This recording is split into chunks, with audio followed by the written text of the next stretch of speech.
শখ পূরণ করতে ভাই টাকা লাগে, শুধুমাত্র স্বাদ থাকলে হয় না, সাধ্যও থাকা লাগে। প্রায় 5 থেকে 6 বছর ধরে আমরা চিন্তা ভাবনা করছিলাম যে কক্সবাজার আসবো, কেননা এটা আসলে আমাদের বাংলাদেশে খুবই বিখ্যাত পপুলার একটা জায়গা, যেটাতে কিনা হচ্ছে আমরা বাংলাদেশের মধ্যে দর্শনীয় স্থানের মধ্যে এটি একটি। তো তখন আমাদের ইচ্ছে থাকলেও উপায় ছিল না, কেননা আসলে এরকম একটা ট্যুর প্ল্যান করার জন্য প্রচুর পরিমাণে টাকার দরকার হয়।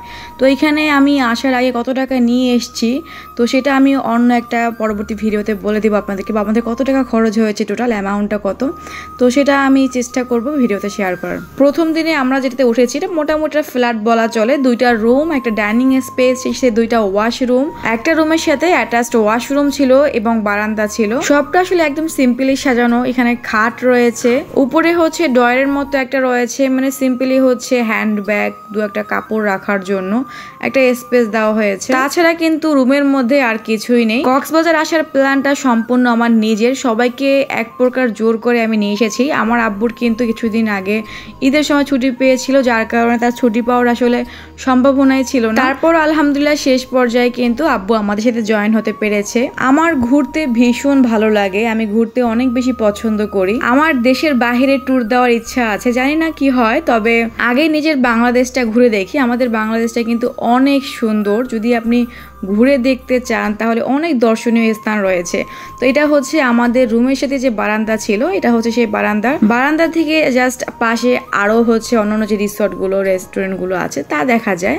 এখান থেকে কিন্তু বিচ দেখা যায় না। আমরা কিন্তু পুরো কক্সবাজারের মধ্যে 5 স্টার যে হোটেলটা রয়েছে সেনাবাহিনীদের আন্ডারে, জাস্ট এই পুরো কক্সবাজারের মধ্যে এটা 1 নম্বরে রয়েছে।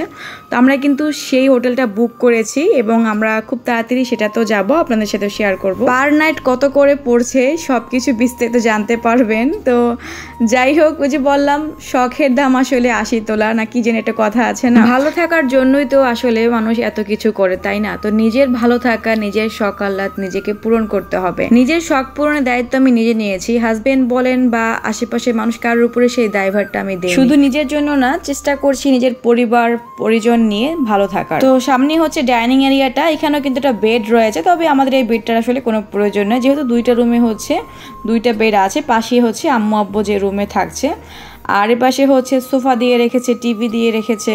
তো এইগুলো দেখার তো আমাদের সময় নেই, কেননা বসে বসে তার টিভি দেখবো না, আর আমরা কিন্তু টিভি দেখি না, কেননা আমি আমার ছোটবেলা থেকে কখনো এগুলো দেখে অভ্যস্ত না। পাশের রুমে আব্বু আম্মু ছোট বোন ছিল, তো যার কারণে আমি ওই রুম ট্যুরটা নিতে পারিনি, তবে ওইটাও কিন্তু আমাদের বেডরুমের মতোই। রুম ট্যুর নেওয়া শেষ, তো এরপর হচ্ছে আমরা নিচে চলে যাচ্ছি, রেডি হয়ে নিলাম। এখন যাব হচ্ছে আমরা মাছের খোঁজে, মানে মাছের বারবিকিউ খাবো, যার কারণে হচ্ছে এখানে ফ্রেশ তাজা মাছ কোথায় পাওয়া যায় সেই উদ্দেশ্যে এখন আমরা বের হচ্ছি। আমার প্রায় এমন কিছু কমেন্টস আসে যে আপু আমরা তোমার মতো হতে চাই, তুমি আমাদের অনুপ্রেরণা, বা তোমার মতো সফল একজন নারী হতে চাই। তো আমি বলবো যে এই সফলতা কিন্তু আমার এমনি এমনি আসেনি, বা আপনারা আমার মতো কেন হতে চাচ্ছেন, কেননা আমি কিছু হয়তো অর্জন করতে পেরেছি, বা যে অ্যাচিভমেন্ট আমার মধ্যে আছে সেটা হয়তো আপনারা পেতে চাচ্ছেন। তো নিজের সফলতা হচ্ছে নিজের কাছে, নিজের পরিশ্রম দিয়ে সেটাকে আনতে হবে। তো আমি বলবো যারা কিনা আপুরা রয়েছেন, যারা বলতে চাচ্ছেন যে আমাদের মতোই আপনারাও ঘরে বসে ইনকাম করতে চান, সেক্ষেত্রে আমি বলবো যে আমরা যেমন ঘরের কাজ, রান্নাবান্নার ভিডিও শেয়ার করে ইনকাম করছি, এটা আসলে বর্তমানে মেয়েদের কাছে ঘরে বসে ইনকাম করাটা খুবই সহজ। বর্তমানে কন্টেন্ট ক্রিয়েটর জগৎটা এমন হয়েছে যে মানুষ কিন্তু চাকরি ছেড়ে, জব ছেড়ে কিন্তু এই প্ল্যাটফর্মে আসছে, কেননা এখানে আপনি বাচ্চা সংসার সামলে যখন খুশি তখন কাজ করতে পারবেন। ভালো লাগলো না, কাজ করলেন না, এটা সম্পূর্ণ আপনার নিজের উপরে। এখানে অনেক নিয়ম থাকে যেগুলো মেনে যদি আপনি কাজ করতে পারেন তবেই কিন্তু আপনি এখান থেকে আর্নিং করতে পারবেন খুব সহজেই। তো আমরা হচ্ছে যে কোর্সটার কথা নিয়ে যে আমি বলি, অনেকে জানে না যে আসলে কোর্সটা কি নিয়ে। তো যারা কিনা ঘরে বসে ইনকাম করতে চাচ্ছেন, কীভাবে ইউটিউব চ্যানেল খুলবেন, কীভাবে ভিডিও আপলোড দিবেন, কীভাবে ভিডিও ভাইরাল করবে, এই যে পুরো যে কাজগুলো আছে, প্রসেসগুলো আছে, প্রত্যেকটা কাজ কিন্তু আমরা বিস্তারিত শিখিয়ে দিই। অনেকে আছে ক্যামেরার সামনে এসে কাজ করতে চায় না, বা নিজের ভয়েস দিতে চায় না, সেক্ষেত্রে কিন্তু আপনারাও কাজ করতে পারবেন এই প্ল্যাটফর্মে। কীভাবে কাজ করবেন, কীভাবে শুরু করবেন, এগুলো কিন্তু প্রত্যেকটা কাজ আমরা বিস্তারিত দেখিয়ে দিই। এমন অনেক চ্যানেল আছে যারা কিনা বহুদিন ধরে কাজ করছে কিন্তু সেখান থেকে আর্নিং করতে পারছে না, তার অবশ্যই কারণ রয়েছে। সেখানে আপনি সঠিক নিয়ম মেনে যদি কাজ না করেন তাহলে আপনি সারা জীবনও কাজ করে গেলে কিন্তু ইনকাম করতে পারবেন না। নিজের চ্যানেলের ভুলগুলো ঠিক করে সঠিক নিয়মে কাজ করুন, সফলতা অবশ্যই আসবে। আমি কিন্তু সফল 1-2 দিনে হয়নি, আমি দীর্ঘদিন ধরে প্রায় 3 থেকে 4 বছর রানিং আমার আমি কিন্তু এই প্ল্যাটফর্মে কাজ করছি। এই যে মাসে লাখ টাকা যে ইনকাম বলি, এই লাখ টাকা ইনকাম কি আমার 1-2 দিনে হয়েছে? তা কিন্তু না, আসলে এটা সবাই বুঝবে না। তো এখানে যদি আপনি একবার নিজে সঠিকভাবে কাজ করতে পারেন, এই ইনকাম কিন্তু আপনিও করতে পারেন। যারা কোর্স সম্পর্কে জানতে চাচ্ছেন, উপরে স্ক্রিনে নাম্বারটা রয়েছে, এটাতে ইমো এবং হোয়াটসঅ্যাপ রয়েছে, কোর্স সম্পর্কে বিস্তারিত জানতে মেসেজ দিতে পারেন। তো এখানে হচ্ছে আমরা একদম মাছের আড়তে চলে আসলাম। এখানে আমরা অনেক মাছ দেখেছি, কিন্তু আমাদের আসলে কোনো রকমভাবেই কোনো মাছ পছন্দ হচ্ছে না। ফাইনালি এখানে হচ্ছে একটা কোরাল মাছ পছন্দ হয়েছে। এটা কি কোরাল যেন এটা বলেছিল, আমার এখন মনে পড়ছে না ঠিক। আমরা এখন যে টাইমে এসেছি এই টাইমে নাকি মাছ ধরা বন্ধ, তো যার কারণে মানে তাজা মাছ যে নড়ছে সেই মাছ ধরে ফ্রাই করে খাওয়ার মতো কিন্তু সুযোগ নেই। তো ফ্রোজিন করা মাছ পেয়েছি। তো এখানে মাছ কিন্তু আমরা বারবিকিউ করতে দিয়ে এসেছি। ওইখানে মাছ কোটা ধোয়া বারবিকিউ করতে তো সময় লাগবে, তো এখানে পেরে আমরা অনেক সময় বসেছিলাম। তো পাশে দেখলাম যে এরকমের আলুর চিপস ভাজতেছে, যে এখান থেকে আমরা এটা নিয়ে নিলাম। এটা আমি প্রায় মোবাইলে দেখেছি, অনেক ভাইরাল। তো যাই হোক এটা নিয়েছিলাম। আমার কাছে খেতে মোটামুটি লেগেছে, একদম ভালো করে ভাজিনি, যার কারণে আমি ওদেরকে আবার দিয়েছি যে আমাকে ভালো করে মুচমুচে করে ভেজে দিন।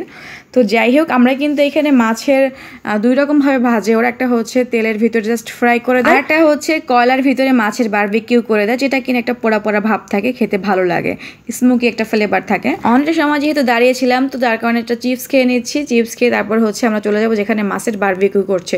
তো ওই জায়গাটা ভীষণই অন্ধকার ছিল, আমি ভিডিও করতে পারছিলাম না। জাস্ট আব্বু হচ্ছে পরে গিয়ে ফোন নিয়ে আব্বু ভিডিও করে দিয়েছে। তো এইখানে হচ্ছে মাছের বারবিকিউটা দেখলাম আমরা, বেশ সুন্দর করে ভেজেছে, খেতেও কিন্তু দারুণ হয়েছিল। তবে আমার কাছে আশেপাশের পরিবেশটা খুব বেশি এটা ভালো লাগেনি, হাইজিন মেনটেন করছে না দেখে মনে হলো। তো তারপরও যেহেতু মাছ নিয়েছি আর ওরাই ভেজে দিচ্ছিল, একদম বাহিরে খোলা আকাশের নিচে বসে হচ্ছে আমরা খাচ্ছিলাম। মাছের একদম লবণ থেকে শুরু করে মাছ ভাজাটা একদম পারফেক্ট হয়েছে। তো এটার সাথে কিন্তু আমরা পরোটা নিয়েছিলাম, পরোটা দিয়ে হচ্ছে মাছের বারবিকিউটা খাই। এখানে কিন্তু আশেপাশে প্রচুর পরিমাণে মানুষ, এখন কিন্তু রাত প্রায় 10টা থেকে 10:30টার মতো বাজে। এখানে প্রচুর মানুষের ভিড়, তো আমরা কিন্তু টেবিল ফাঁকা পাচ্ছিলাম না। আর এখানে ওরা বলছিল যে ভোর 4টা পর্যন্ত নাকি ওরা হচ্ছে বেচা কিনা করে, বলতে গেলে সারা রাতই খোলা থাকে।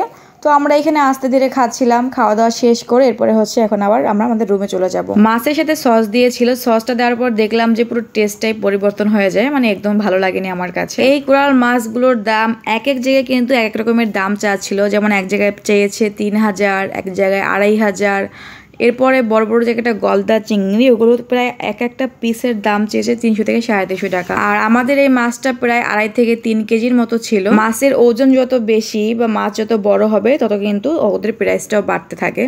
তো যাই হোক পরবর্তীতে আমরা একটা কাঁকড়া নিয়েছিলাম, কাঁকড়া খেয়েছি এখানে এসে। আমার কাছে কাঁকড়া খেতে ভালো লাগে, আমি আমার দাদু বাড়ি গিয়ে একবার খেয়েছিলাম, তো তারপর থেকে কাঁকড়া আমার পছন্দ।